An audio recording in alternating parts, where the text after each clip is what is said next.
구실이야기 123회입니다.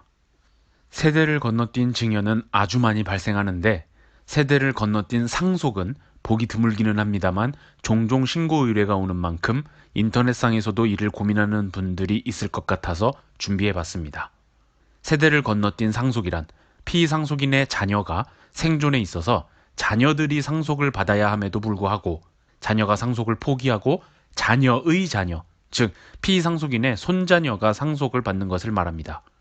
피상속인의 자녀가 피상속인보다 먼저 사망하여 손자녀가 상속을 받는 대습상속과는 다른 것으로서 오늘의 사례는 피상속인의 법정 상속인이 존재하는 것이므로 손자녀는 선순위 상속인이 아닙니다.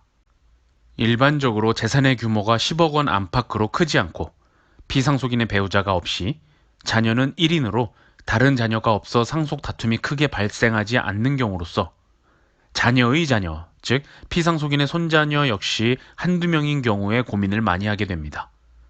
적당히 재산도 있고 소득도 있어서 굳이 상속을 받을 필요 없는 법정 상속인 자녀가 이번에 상속을 받고 먼 훗날 상속재산의 가치가 증가된 채로 이를 다시 자녀에게 증여나 상속을 하면 세금을 2번 내야 하니까 이참에 피상속인의 재산을 곧바로 손자녀에게 상속을 하려고 하는 데서 고민이 시작됩니다. 다만 선순위 상속인이 아닌 자가 상속을 받으면 상속세에서 페널티를 주는 것 때문에 선뜻 의사결정을 하지 못하게 되는데 첫 번째는 상속공제를 받지 못하고 두 번째는 내야 할 세금의 30% 할증되는 페널티가 있습니다. 사례와 숫자로 비교해 보겠습니다. 피상속인의 상속재산은 6억 원이고 법정 상속인은 아들 단독입니다. 아들에게는 딸이 1명 있어 아들의 딸은 손녀라고 칭하겠습니다. 만약 아들이 6억 원 전부를 상속받는다고 하면 묻지도 따지지도 않고 공제해주는 기본공제 5억 원을 빼줘서 과세표준이 1억이 됩니다.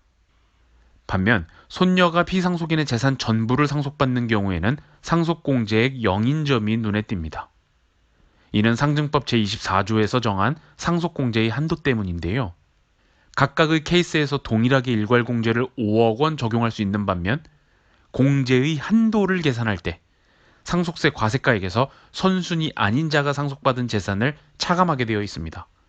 즉 한도액은 아들이 단독으로 받으면 상속세 과세가액 6억에서 선순위 아닌 자가 상속받은 금액이 없어서 차감할 금액이 없어 6억이 그대로 상속공제 한도액이 되지만 손녀가 단독으로 받으면 6억에서 선순위 아닌 손녀가 상속받는 금액이 6억이므로 이를 차감하면 한도가 0이 되어 최종 상속공제액은 0이 됩니다.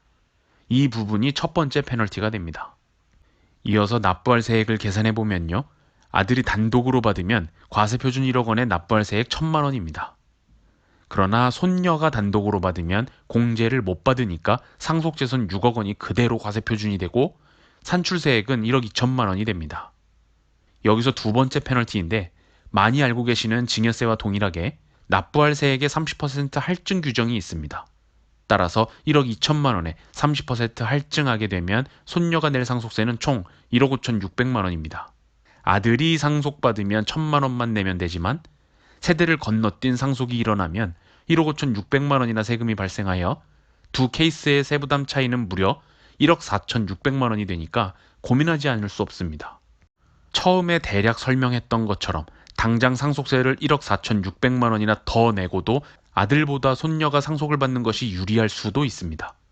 6억 원의 상속재산을 아들이 상속받은 후 재산 가치가 증가되고 아들 고유의 재산과 합쳐진 상태로 먼 훗날 상속이 개시되거나 아들이 손녀에게 증여하고자 한다면 훨씬 더 높은 세부담을 갖게 될 수 있기 때문입니다. 그리고 상속재산이 어떤 형태인지도 고민해봐야 하는데 부동산으로서 현재 낮게 평가되어 가까운 미래에 가치가 상승할 것으로 판단되거나 단순 예금으로서 손녀가 상속받으면 어린 나이에 자금을 마련해 줄 수 있다는 점 등 단지 눈에 보이는 세부담만으로 비교하기 어려운 부분도 존재합니다.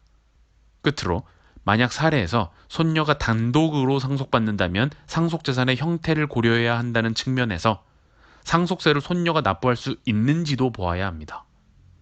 만약 6억 원의 상속재산이 온전히 부동산이라면 나이 어린 손녀인 경우 상속세를 낼 현금이 없을 것이므로 이는 아들이 다시 증여해줘야 하는 문제가 있어서 세부담이 더 늘어날 수 있습니다. 손녀에게 사전에 증여된 현금 등의 세금 납부 재원이 마련되지 않은 상태라면 손녀가 부담할 상속세는 어떻게 납부할 것인지도 검토 대상이 되는 것입니다.